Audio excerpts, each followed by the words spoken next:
ముందుగా okay TV ప్రేక్షకులందరికీ good morning. ప్రధాన అంశాలు ఈరోజు వార్తలో కనపడేవి. జూబ్లీహిల్స్ ఉప ఎన్నిక నేపథ్యంలో కేకే సర్వేస్ అనే ఒక సర్వే సంస్థ రిలీజ్ చేసిన సర్వే గురించి కొంత అలజడి కనపడతా ఉంది. పార్టీల్లో కావచ్చు, ప్రజల్లో కావచ్చు. అంటే ఒక్కసారిగా బీఆర్ఎస్ పర్సంటేజ్ ఎక్కువగా కనపడడం వల్ల కొంత అలజడి కనపడే ప్రయత్నం జరుగుతూ ఉంది. ఇటు అధికార పార్టీ నాయకులు కావచ్చు, అధికార పార్టీ నేతలు కావచ్చు, ఇది పెయిడ్ సర్వే అని వాళ్ళు చూపించే ప్రయత్నం చేస్తూ ఉన్నారు. సో యథావిధిగా బీఆర్ఎస్ వాళ్ళు చంకలు గుద్దుకునే పరిస్థితి, మేము గెలిచిపోయామనే కాన్సెప్ట్లో వాళ్ళు వెళ్తూ ఉన్నారు. సో ఇది ప్రధానంగా కనపడుతుంది. అలాగే నిన్న ఉమెన్స్ క్రికెట్లో భారత జట్టు వరల్డ్ కప్ సాధించింది. సో ఇదొక ఘన విజయం అనుకోవచ్చు. ఎందుకంటే ఎన్నో విషయాల్లో పివి సింధు లాంటి వాళ్ళు కావచ్చు, చాలామంది ఉమెన్స్ మన భారతదేశ పరువు నిలబెడుతున్న పరిస్థితులు చూస్తూ ఉన్నాం. సో అదే తరహాలో నిన్న ఇరగదీసిన పరిస్థితి. ఇంకా ఉమెన్స్ అయితే ఖచ్చితంగా అంటే ఒక మెచ్చుకోవాల్సిన అంశం ఇది. ఎందుకంటే ఉమెన్స్ చాలా వాటిలో ఈరోజు ముందుకెళ్ళే ప్రయత్నం జరుగుతూ ఉంది. సో ఇదొక ప్రధాన వార్తగా కనపడుతూ ఉంది. ఫస్ట్ ఒకసారి గెలుపు సునాయాసం అయినా ఏమాత్రం అలసత్వం వద్దు, పెయిడ్ సర్వేలతో బీఆర్ఎస్ తప్పుడు ప్రచారాలు వాటిని తిప్పికొట్టండి, కాంగ్రెస్ సర్కారు చేసిన అభివృద్ధి సంక్షేమాన్ని క్షేత్రస్థాయిలో వెళ్ళి వివరించండి. అసలు ఏదన్నా ఉంటే పాపం వాళ్ళు వివరించడానికని ఉంటుంది. ఏ సంక్షేమమా లేకపోతే అభివృద్ధి అనేది ఏదైనా జరుగుండుంటే 2 సంవత్సరాల్లో వాళ్ళు వివరించడానికి చాలా బాగుండేది. పాపం ఎమ్మెల్యేలు మినిస్టర్లు అయితే పాపం అవతల వాళ్ళు ఏం చెప్తారా, అరే మనం ఓట్లు అడగడానికి వెళ్తే వాళ్ళు ఏ సమస్యలు చెప్తారా, తిడతారేమో అనే భయంతో చాలామంది పాపం ఏదైతే వెళ్తున్నారో కనీసం చెప్పే ప్రయత్నం కూడా చేయట్లేదు. కేవలం ఓట్లు వేయండి అని చెప్పి వచ్చేసే ప్రయత్నం జరుగుతూ ఉంది ఇక్కడ. సో క్షేత్రస్థాయిలోకి తీసుకెళ్ళాలంటే అంటే అది కష్టమైన పని. ఎందుకంటే మనం ఏదైనా చేసి కొత్తగా ఏమైనా హామీలు నెరవేర్చి లేకపోతే కొత్తగా ఏమైనా అభివృద్ధి పనులు చేసి ఉండుంటే పాపం వాళ్ళు చెప్పుకోవడానికి 4 మాటలు ఉండేవి. ఇక చేయని కూడా చేసేవని చెప్పుకునే ప్రయత్నం జరుగుతూ ఉంది. ఇప్పుడు ప్రజలకు ఎట్లా అయిపోయిందంటే చేయనివి కూడా ఇవి చేసాం అని నొక్కి చెప్పాల్సిన పరిస్థితి వచ్చింది నాయకులకి. పాపం ప్రజలు ఏదైనా తిరిగి క్వశ్చన్ అడిగితే సమాధానం లేక వీళ్ళు మళ్ళీ హుటాహుటిన పక్కకి వెళ్ళిపోయే పరిస్థితి, వెనక్కి వచ్చే పరిస్థితే ఉంది.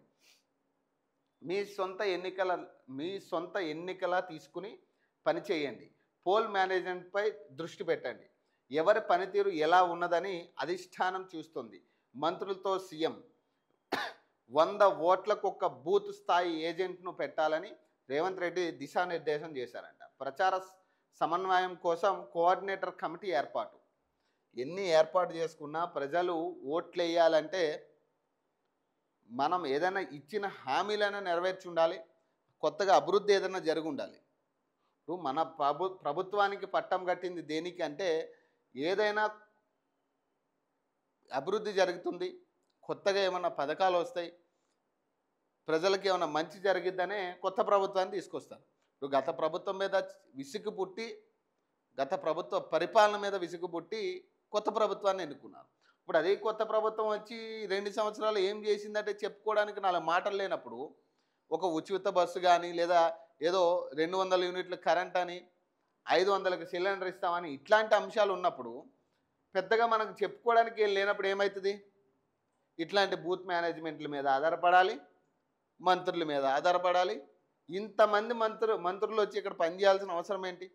సరే ఇది ఏ ఉప ఎన్నికైనా కానీ మంత్రులు, ఎమ్మెల్యేలు, ఎంపీలు, ఆఖరికి ముఖ్యమంత్రితో సహా 10 రోజుల పాటు ఇంకా వేరే పనేం లేనట్టుగా ముఖ్యమంత్రికి 10 రోజుల పాటు ఇదే నియోజకవర్గంలో ఆయన కూడా తిరుగుతూ ఉన్నారు. ఒక ఎమ్మెల్యే లాగా ముఖ్యమంత్రి తిరిగే పరిస్థితి వచ్చింది ఈరోజు కాంగ్రెస్ పార్టీకి. మరి ఈ పరిస్థితి ఎందుకు వచ్చింది? మనం నిజంగా అన్ని పనులు చేస్తుంటే ఇంత మనం మంత్రులు, ఎమ్మెల్యేలు, ఎంపీలు తిరగాల్సిన పనే లేదు. ఇప్పుడు మనం వెళ్ళి కొత్తగా చెప్పుకోవడానికి ఏం లేదు, ప్రజలకు అన్నీ తెలుసు. ఓట్ల వేటకు పార్కుల బాట.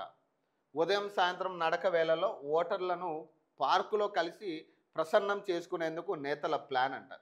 ఒకే రోజు పార్కులో ప్రచారం చేసిన కిషన్ రెడ్డి, పొన్నం మహేష్ కుమార్ గౌడ్, అలాగే బోయినపల్లి వినోద్ కుమార్ ఒకటే రోజు ఒకటేసారి కిషన్ రెడ్డి అలాగే కాంగ్రెస్ మంత్రులు కలిసినట్టుగా కనపడుతోంది, ఎదురైనట్టుగా కనపడుతోంది అదే పార్కులో. ఇది ఇంతకన్నా ఇంకేం చెప్తాం. ఇప్పుడు బీజేపీ కాంగ్రెస్ ఒకటే అనుకోవడానికి ఇట్లాంటివన్నీ దోహదపడుతున్నాయి. మరి ఇది చెప్పుకుని చేస్తున్నారా చెప్పుకోక చేస్తున్నారా తెలియదు, కానీ ఇట్లాంటివి అనుకోకుండా జరిగిన కొన్ని సంఘటనల వల్ల బీజేపీ కాంగ్రెస్ ఒకటే అనే ఆలోచనకి ప్రజలు వచ్చే పరిస్థితి ఉంది ఈరోజు. 500 రోజులు అడిగితే రాష్ట్రంలో కేసీఆర్ ప్రభుత్వం హైడ్రా అరాచకాలకు పాల్పడుతుంది. హైడ్రా బాధితులకు బీఆర్ఎస్తోనే న్యాయం కేటీఆర్ చెప్తా ఉన్నారు. సన్నబియ్యం పథకాన్ని రద్దు చేసే దమ్ముందా? ముఖ్యమంత్రి రేవంత్కు కేంద్ర మంత్రి కిషన్ రెడ్డి సవాల్. కాంగ్రెస్కు ఓటేయకపోతే బెదిరిస్తారా అని ఆగ్రహం. బెదిరిస్తారా అంటే ఇక అదే జరుగుతూ ఉంది. మొన్న కొన్ని విజువల్ చూస్తే చాలా ఘోరమైన పరిస్థితి. కాంగ్రెస్ నాయకులు ఎక్కడికక్కడ బెదిరించి మహిళలను కూడా చూడకుండా అటాక్ చేసే పరిస్థితి కనపడుతూ ఉంది ఈరోజు. మరి ఎందుకు అంటే ఒక పక్కన మనల్ని విమర్శిస్తున్నారు ప్రతిపక్షాలు అనుకుంటూనే ఇంకో పక్క మనమే దానికి ఊపందిస్తున్నాం, మనం ఆశ్రయిస్తున్నాం. ఎందుకంటే మనం ఇట్లాంటి పరిస్థితులు అది ప్రతిపక్ష నేతలైనా కావచ్చు, ఎవరి మీదైనా కావచ్చు, ప్రజల మీదైనా కావచ్చు, మనం ఆ నిమిషం మనం చూపించే కోపం ప్రజల మైండ్లో ఉంటుంది ఖచ్చితంగా. నిన్న నిరుద్యోగుల మీద అటాక్ చేసిన పరిస్థితి వాళ్ళు ప్రచారం చేస్తుంటే. మరి ఎందుకు ఇట్లాంటి సిచ్యువేషన్స్ ఎందుకు వస్తూ ఉన్నాయి? వాళ్ళు కాంగ్రెస్కి వ్యతిరేకంగా ప్రచారం చేస్తున్నారని చెప్పి కాంగ్రెస్ నాయకులందరూ కూడా వాళ్ళని అటాక్ చేసిన పరిస్థితి, అందులో అమ్మాయిలు కూడా ఉన్నారు. ఇమీడియట్గా వాళ్ళకు భయం వేసి పోలీస్ స్టేషన్ కంప్లైంట్ ఇస్తే అక్కడ గొడవ సద్దుమణిగింది. మరి ఈ పరిస్థితి ఎందుకు అంటే మీకు వ్యతిరేకంగా ఎవరు మాట్లాడొద్దా? మీరు చేసిన విషయాలు ఇప్పుడు నిరుద్యోగులు ఏం చెప్తా ఉన్నారు ప్రజలకు వెళ్ళి, మాకు 2 లక్షల ఉద్యోగాలు హామీ ఇచ్చారు, ఎవరికి ఇవ్వలేదు, మీరు మోసపోవద్దని చెప్పి వాళ్ళు చెప్పుకునే ప్రయత్నం చేస్తూ ఉన్నారు. ఏ పార్టీకి ఓటేయమని చెప్పట్లే వాళ్ళు, ఏ పార్టీకి ఓటేయమని చెప్పట్లే. మాకు జరిగిన అన్యాయం ఇది, మీరు అది ఆలోచించుకుని ఓటేయండి, మళ్ళీ మీరు మోసపోతారు, మేము కాంగ్రెస్ పార్టీని గెలిపించాలని తిరిగిన వాళ్ళం ఈరోజు ఓడించాలని తిరుగుతున్నామని చెప్పేసి వాళ్ళే చెప్తా ఉన్నారు. సో ఏదన్నా వ్యతిరేకంగా మాట్లాడితే వాడు బీఆర్ఎస్ వాడు, ఎవరైనా వ్యతిరేకంగా ఒక వ్యక్తి మాట్లాడుతున్నాడంటే వాడు బీఆర్ఎస్కి సంబంధించిన వాడు, బీఆర్ఎస్ పెయిడ్ ఆర్టిస్ట్ అని మనమే డిసైడ్ చేస్తాం. అది కాదు కదా సిచ్యువేషను. మీరు ఎవరి ప్రచారం వాళ్ళు చేసుకోవచ్చు అని ఎన్నికల కమిషనే పర్మిషన్ ఇస్తూ ఉంది. ఎన్నికల్లో ఎవరి ప్రచారం వాళ్ళకు ఉంటుందని పర్మిషన్ ఇస్తూ ఉంది. అలాంటప్పుడు ఎవరి ప్రచారం వాళ్ళు చేసుకుంటారు. నిజంగా మీరు పని చేసి ఉంటుంటే ప్రజలు మీకు ఓట్లు వేస్తారు. మీరు ఎవరిని అడ్డుకోవాల్సిన పని లేదు, ఎవరు చెప్పినా ప్రజలు వినే పరిస్థితిలో లేరు. ఎవరి ప్రయత్నం వాళ్ళది అంతవరకే. చెప్తే ప్రజలు వినే పరిస్థితిలో ఈరోజు లేరు. కానీ మీరు ఆవేశపడి ప్రజలను అడ్డుకుని ఇట్లా ప్రచారం నెగిటివ్గా మీకు వ్యతిరేకంగా ఎవరైతే మాట్లాడుతున్నారో వాళ్ళు అడ్డుకుని వాళ్ళని కొట్టే ప్రయత్నం చేసి వాళ్ళ మీద దాడులు చేస్తే ప్రజలు ఇవన్నీ చూసి అరే వీళ్ళే అసలు గెలవక ముందు ఇలాంటి పరిస్థితుల్లో ఉంటే గెలిచిన తర్వాత మా పరిస్థితి ఏంటని ప్రజలు ఓటేయడం కూడా మానేస్తారు. మనకు ఓటు వేయాలనుకున్న వాళ్ళు కూడా ఇలాంటి సిచ్యువేషన్లు చూసి మానేస్తారు ఓటేయడం.